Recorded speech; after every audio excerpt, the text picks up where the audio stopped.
আসসালামু আলাইকুম সুপ্রিয় এসএসসি 2025 সালের শিক্ষার্থীবৃন্দ। 10 তারিখে তোমাদের বাংলা প্রথম পত্র পরীক্ষা সম্পন্ন হয়েছে।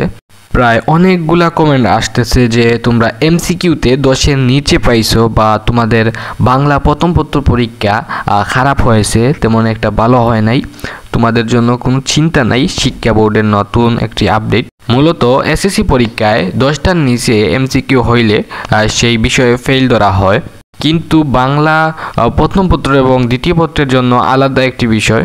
এই আপডেটগুলো কিন্তু হিউজ পরিমাণে শিক্ষার্থী জানেও না, তারা চিন্তা করতেছে যে আমি ফেল করে গেলাম, আমার কি হবে। কিন্তু তোমাদের ফেল দেয়া হবে না, তোমাদের জন্য আরেকটি সুযোগ রয়েছে যে বাংলা দ্বিতীয় পত্রে তোমরা দ্বিতীয় পত্র এবং প্রথম পত্র এমসিকিউ মিলাইয়া তোমাদের 20টা হতে হবে, তাহলে তোমরা এমসিকিউতে পাস। এবং যদি তোমরা সিকিউতে যদি তোমাদের খারাপ হয় তাহলে সিকিউ এবং বাংলা দ্বিতীয়র সিকিউ দুটা মিলাইয়া তোমাদের 46 হতে হবে। যাদের পরীক্ষা খারাপ হয়েছে এটা হচ্ছে তাদের জন্য একটা প্লাস পয়েন্ট। তোমাদের কোনো চিন্তা নাই, তোমরা যদি বাংলা প্রথম পত্রে খারাপ হয়ে থাকে, এমসিকিউতে খারাপ হয়ে থাকে, তাহলে তোমাদের বাংলা দ্বিতীয় মিলাইয়া তোমরা 20টা এমসিকিউ হতে হবে বা তার উপরে। নিশ্চয়ই তুমি ভালো করে প্রিপারেশন নাও যাতে বাংলা দ্বিতীয় এমসিকিউগুলো মিলাইয়া তোমার 20টার উপরে হয়ে যায়, তাহলে অবশ্যই তোমাকে পাস দেওয়া হবে। এটা কিন্তু প্রতিটা বছরই এই নিয়ম পালন করা হয়।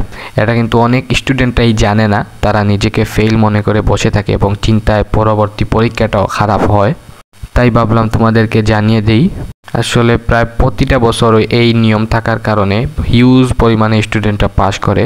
তো তোমাদের কোনো চিন্তা নাই, তোমরা বাংলা দ্বিতীয়টা একটু প্রিপারেশন ভালো করে নিও এবং এটা নিয়ে পড়ে না থেকে তোমরা পরবর্তী পরীক্ষার জন্য প্রিপারেশন নাও। শেষে বলবো, যদি প্রয়োজন মনে করেন তাহলে আমাদের চ্যানেলটা সাবস্ক্রাইব করে পাশে থাকা বেল আইকনটি বাজিয়ে দিবেন, কারণ তোমাদের এখন থেকে তোমাদের কলেজ ভর্তি না করা পর্যন্ত আমাদের চ্যানেলে তোমাদেরকে সকল বিষয়ে আপডেট দিতে থাকবে। আল্লাহ হাফিজ।